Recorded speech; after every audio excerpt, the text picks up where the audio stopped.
10 years. Yeah. And there are some that... Yeah, and for the building, it's depreciated over 20 years. So we have 20 years for the building, 10 years for facility, and 5 years for equipment.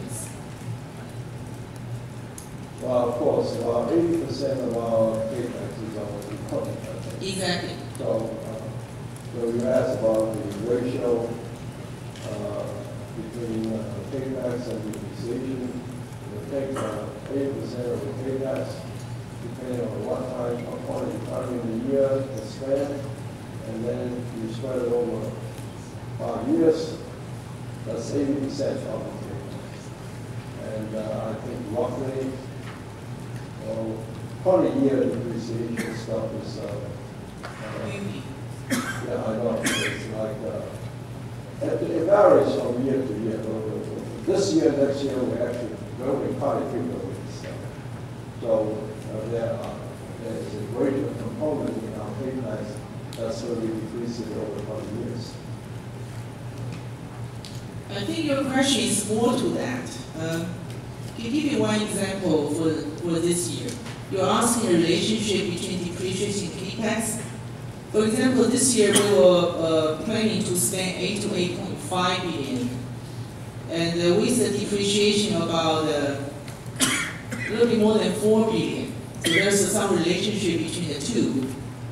But going forward, and actually it will depend on when you spend the depreciation, when you spend the money, which quarter, on what technology. And we also have some topage coming down from depreciation. So every year the number is different. So it's very difficult to answer, to give a very simple answer for your question.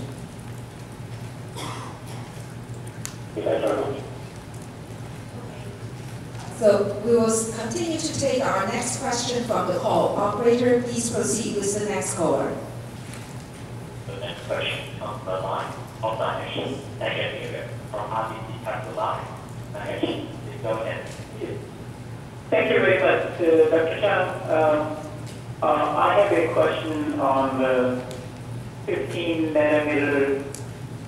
What is your confidence that you can accomplish that without the EUV? And also related to that, if ASML supplies a stable machine, how long will it take for you to put it in production? I'm pretty sure you have technical problems to solve, like with the reticle and resist and the line adjustment. So how long will it take to solve those problems to put it in production?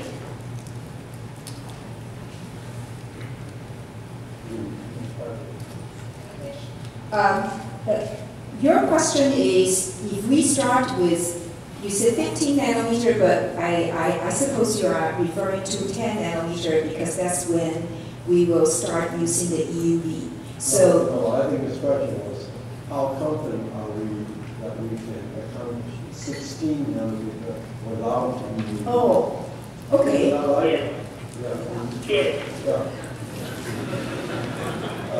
Well, the answer is yes. We are quite confident. We are very confident that we can accomplish the 16 FinFET without EUV. Now, it's the second question that I didn't get. We talked about reticles and all that. So you say if we get a machine from ASML on the EUV, how soon will we begin the production? How soon will we be able to put the machine into production? Is that your question? That is correct, because I assume that there are multiple problems to solve once the machine is there also in the fab. So how many years will it take to put it in production? Oh, after we get a machine, an EUV machine, how long will it take to get it in production? Is that a question? Well, we have that one machine for a year already, and I can't tell when we will be using it in production. I think that actually the fact of the matter is that by the time we use an EUV machine, which I think is in our 10 nanometer generation. I think by that time, this machine that we have had for a year will be obsolete, and we'll be getting new machines. And as to how long it will take to get a new machine, we can't tell. I'll tell you on the immersion machines, which we've been using immersion machines for years, and sometimes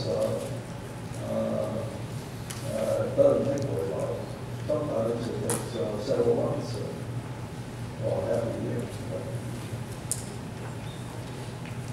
Okay, that's very helpful. And just one more follow-up on, can you give us your estimate of where your competitors are on 28 nanometer production?